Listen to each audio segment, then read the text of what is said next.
अस्सलाम वालेकुम। जी स्टूडेंट्स, क्या हाल है आप सबका। अच्छा, आज हम लोगों ने चैप्टर स्टार्ट करना है ना, वो चैप्टर नंबर 9 है। ठीक है, चैप्टर नंबर 9 हम स्टार्ट करने लगे हैं। तो चैप्टर नंबर 9 का नाम है एरोमेटिक हाइड्रोकार्बन्स। ठीक है, अब एरोमेटिक हाइड्रोकार्बन्स के बारे में जानने से पहले हम थोड़ा सा फ्लैशबैक में चले जाएंगे।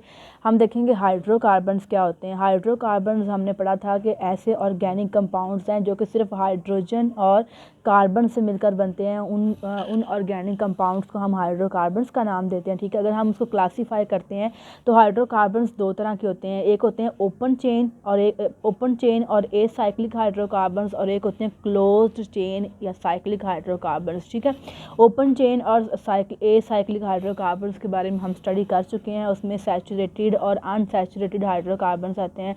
सैचुरेटेड हाइड्रोकार्बन्स वो होते हैं जिसमें कार्बन कार्बन के दरमियान में सिंगल बॉन्ड्स होते हैं। ठीक है, और उसके बाद अनसैचुरेटेड हाइड्रोकार्बन्स वो हाइड्रोकार्बन्स होते हैं जिसमें कार्बन कार्बन के दरमियान में या तो डबल बॉन्ड होगा, जिसमें कार्बन कार्बन के दरमियान में या तो डबल बॉन्ड होगा या फिर कार्बन कार्बन के दरमियान में क्या होगा, ट्रिपल बॉन्ड होगा। ठीक है, तो अल्कीन्स, अब यहाँ मैंने कहा है कि जिसमें कार्बन कार्बन के दरमियान या डबल या ट्रिपल बॉन्ड होगा। ठीक है, तो वो अनसैचुरेटेड हाइड्रोकार्बन जिसमें कार्बन कार्बन के दरमियान में डबल बॉन्ड हो तो उसे हम अल्कीन्स कहते हैं, और जिसमें कार्बन कार्बन के दरमियान में ट्रिपल बॉन्ड हो उसे हम अल्काइंस कहते हैं। ठीक है, ये तो था ओपन चेन और ए साइक्लिक हाइड्रोकार्बन्स के बारे में। हमारा काम है क्लोज चेन के साथ। क्लोज चेन या साइक्लिक हाइड्रोकार्बन, साइक्लिक यानी जिसमें कोई ना कोई रिंग होगी। ठीक है, या एक साइक्लिक हाइड्रोकार्बन्स वो होते हैं जिसमें पहला कार्बन जो है अगर वो आखिरी कार्बन के साथ, ठीक है, वो अगर अटैच होगा तो उस तरह के हाइड्रोकार्बन्स को हम साइक्लिक कहते हैं। ठीक है, अब देखें हमारे पास तीन है, अगर वो तीनों आपस में अटैच होंगे तो एक रिंग सी बना देंगे। ठीक है, तो इसको हम साइक्लिक हाइड्रोकार्बन्स कहते हैं। ठीक है, अब यहाँ पर साइक्लिक हाइड्रोकार्बन्स भी आगे दो तरह के होते हैं। एक होते हैं ए साइक्लिक एलिसाइक्लिक हाइड्रोकार्बन्स, ठीक है, और एक होते हैं एरोमेटिक। एलिसाइक्लिक हाइड्रोकार्बन्स वो हाइड्रोकार्बन्स होते हैं जिसमें जो क्लोज्ड चेन तो होते हैं, यानी कि उनके फर्स्ट कार्बन आखिरी कार्बन के साथ अटैच तो होता है, मतलब बंद होते हैं वो। ठीक है, लेकिन उसके अंदर एलिसाइक्लिक हाइड्रोकार्बन जो है इसमें क्या, ये क्लोज चेन तो होते हैं, यानी कि इसका जो फर्स्ट कार्बन होगा वो लास्ट वाले कार्बन के साथ अटैच तो होगा, लेकिन इसके अंदर जो है बेंजीन रिंग इसके अंदर नहीं होती। ठीक है, लेकिन अगर हम बात करते हैं ना एरोमेटिक हाइड्रोकार्बन्स की, एरोमेटिक हाइड्रोकार्बन्स ऐसे हाइड्रोकार्बन्स होते हैं जिसमें क्या होती है, बेंजीन रिंग होती है। उसमें कम से कम एक बेंजीन रिंग जो है वो लाजमी होगी। ठीक है, तो उनको हम एरोमेटिक कहते हैं। एलिसाइक्लिक हाइड्रोकार्बन होते हैं वो क्लोज चेन तो होते हैं, मतलब वो उसका फर्स्ट कार्बन लास्ट वाले कार्बन के साथ अटैच होता है, लेकिन उसके अंदर बेंजीन रिंग नहीं होती। ठीक है, ये हमने थोड़ा सा इसका फ्लैश में हमने देखा कि इससे किस तरह से, मतलब ये इसका हमने देख लिया कि हाइड्रोकार्बन्स, उसकी टाइप्स वगैरह के बारे में। हमारा चैप्टर है एरोमेटिक हाइड्रोकार्बन्स। ठीक है, हमने एरोमेटिक हाइड्रोकार्बन्स को डिस्कस करना है। ठीक है, पहले हम डेफिनेशन की तरफ चलते हैं। एरोमेटिक हाइड्रोकार्बन्स होते क्या हैं। एरोमेटिक हाइड्रोकार्बन्स ऐसे हाइड्रोकार्बन्स होते हैं जिसके अंदर जो कम से कम एक एटलीस्ट वन बेंजीन रिंग उनके स्ट्रक्चर के अंदर हो, तो इस तरह के हाइड्रोकार्बन्स को हम एरोमेटिक हाइड्रोकार्बन्स कहते हैं। ऐसे हाइड्रोकार्बन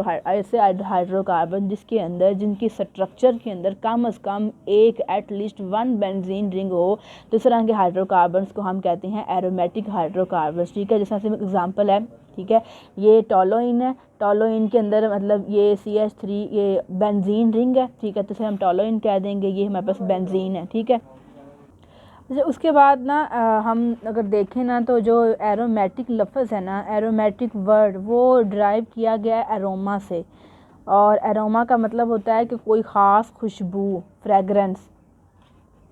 ठीक है, तो जो एरोमेटिक हाइड्रोकार्बन्स होते हैं ना, उनकी ख़ास किस्म की खुशबू होती है, जिस वजह से हम इनको एरोमेटिक भी कहते हैं। लेकिन आपने यहाँ से नहीं याद रखना कि एरोमेटिक की खुशबू होती है। ठीक है, ये नहीं इसकी रीज़न होती।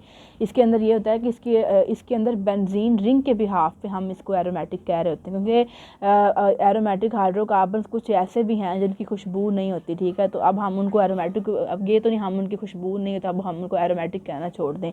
हम इसका देखते हैं कि क्या उसके अंदर बेंजीन रिंग है, बेंजीन रिंग के बिहाफ पे हम उसको एरोमेटिक जो है वो कह देते हैं। अच्छा, हम नेक्स्ट मूव करते हैं। क्लासिफिकेशन की तरफ चलते हैं। क्लासिफिकेशन हम देखेंगे कि बेंजीन जो है, जो एरोमेटिक हाइड्रोकार्बन्स हमारे पास होते हैं वो दो तरह के होते हैं। एक होते हैं मोनोसाइक्लिक एरोमेटिक हाइड्रोकार्बन्स और एक होते हैं पॉलीसाइक्लिक एरोमेटिक हाइड्रोकार्बन। मोनो का मतलब होता है वन, ठीक है। मोनोसाइक्लिक एरोमेटिक हाइड्रोकार्बन्स, ठीक है। ये अब इसके नाम से लग रहा है कि ये ऐसे हाइड्रोकार्बन्स हैं जिसके अंदर सिर्फ एक बेंजीन रिंग है, जिनकी स्ट्रक्चर में सिर्फ एक बेंजीन रिंग हो, उन्हें हम मोनोसाइक्लिक एरोमेटिक हाइड्रोकार्बन्स कह देते हैं, ठीक है। तो अब यहाँ पर अब इसके ऊपर हम देखें तो इसकी एग्जांपल के अंदर ये बेंजीन है, ठीक है। बेंजीन भी मोनोसाइक्लिक में आ जाएगी। अगर बेंजीन के ऊपर हम कोई सब्स्टिट्यूएंट CH3 लगा दें जिसका नाम मिथाइल बेंजीन बन जाएगा, ये भी किस में आ जाएगी, ये भी मोनो सब्स्टिट्यूएंट के मोनो साइक्लिक एरोमेटिक हाइड्रोकार्बन्स में भी आ जाएगी, ठीक है। उसके बाद हमारा है polycyclic aromatic hydrocarbons. Polycyclic aromatic hydrocarbons ऐसे हाइड्रोकार्बन्स होते हैं जिसमें जिनके स्ट्रक्चर के अंदर कम से कम जो है बेंजीन रिंग जो होती हैं वो दो या फिर दो से ज़्यादा होती हैं, ठीक है। ये ऐसे हाइड्रोकार्बन्स हैं जिसके अंदर बेंजीन रिंग जो हैं वो दो होती हैं या फिर दो से भी ज़्यादा होती हैं। तो इस तरह के एरोमेटिक हाइड्रोकार्बन्स को हम किसका नाम देते हैं, इस तरह के एरोमेटिक हाइड्रोकार्बन्स को हम पॉलीसाइक्लिक एरोमेटिक हाइड्रोकार्बन्स कहते हैं, ठीक है। अब जिसमें मैंने ये नैप्थालीन लिख दिया है।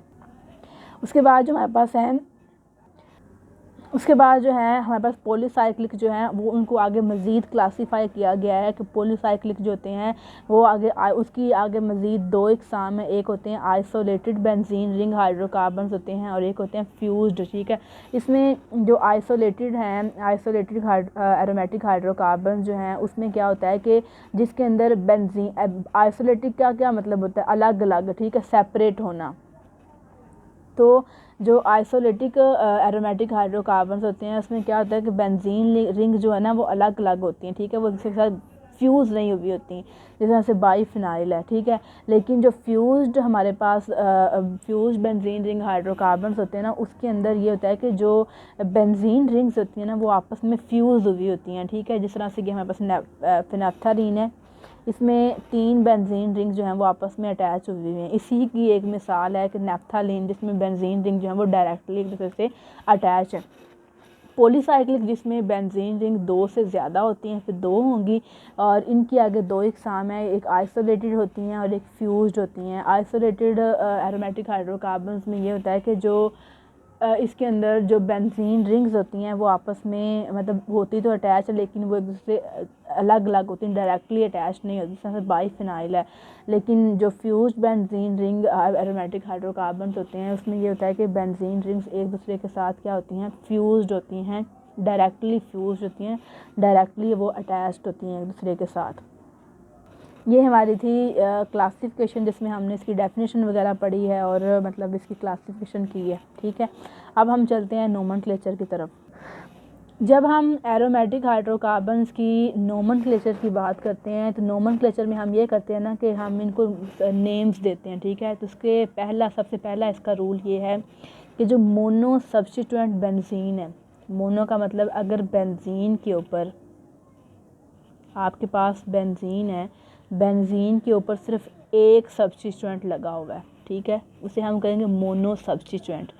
अगर बेंजीन के ऊपर सिर्फ एक सब्स्टिट्यूएंट लगा हुआ है तो हम इस तरह से करते हैं कि उसके बाद फिर हम वो जो सब्स्टिट्यूएंट होता है ना उसका नाम हम पहले मेंशन कर देते हैं और बेंजीन का नाम हम बाद में, मतलब जिस तरह से हम सब्स्टिट्यूएंट बेंजीन कह रहे हैं, जो सब्स्टिट्यूएंट का नाम है ना उसको पहले लिख लेंगे और मतलब प्रीफिक्स के तौर पर लिख लेंगे, ठीक है। और बेंजीन का नाम जो है वो सुफिक्स के तौर पर मतलब वो लास्ट में हम मेंशन करेंगे, ठीक है।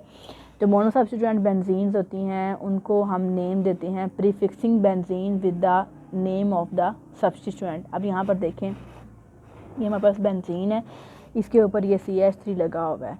CH3 क्या होता है, मिथाइल, इसका नाम क्या होगा, मिथाइल बेंजीन। उसके बाद ये है इथाइल, इसका नाम क्या होगा, इथाइल बेंजीन। इसमें Cl लगा हुआ है, Cl फॉर क्लोरो, इसका नाम क्या होगा, क्लोरो बेंजीन। अब ये हमारे पास NO2 नाइट्रो होता है, NO2 ग्रुप का नाम होता है नाइट्रो, इसका नाम बनेगा नाइट्रो बेंजीन। उसके बाद उन्होंने बताया है कि कुछ जो मोनो सब्स्टिट्यूएंट बेंजीन होती हैं ना, जो मोनो सब्स्टिट्यूएंट बेंजीन डेरिवेटिव्स होते हैं, उनके हम कुछ स्पेशल नेम भी हैं, ठीक है, जिनको हम स्पेशल नेम से पहचानते हैं। अगर अब ये CH3, अगर ये बेंजीन के ऊपर CH3 लगा हुआ है तो इसको हम वैसे तो कहते हैं मिथाइल बेंजीन, ठीक है, लेकिन इसका स्पेशल जो नेम है ना वो है, इसको हम कहते हैं टोलोइन। उसके बाद इसको जिसके ऊपर OH ग्रुप लगा हो इसका स्पेशल नेम है फिनोल। और अगर NH2 लगा हो तो इसे हम कहते हैं एनिलीन। और अगर C double bond O OH लगा हो तो इसे हम कहते हैं बेंजोइक एसिड, इसे कहते हैं बेंजोइक एसिड। और अगर C double bond O H लगा हो इसे हम कहते हैं बेंजल्डिहाइड, इसका नाम है बेंजल्डिहाइड, इसको कह देते हैं। और अगर SO3H लगा हो तो हम कहते हैं बेंजीन सल्फोनिक एसिड।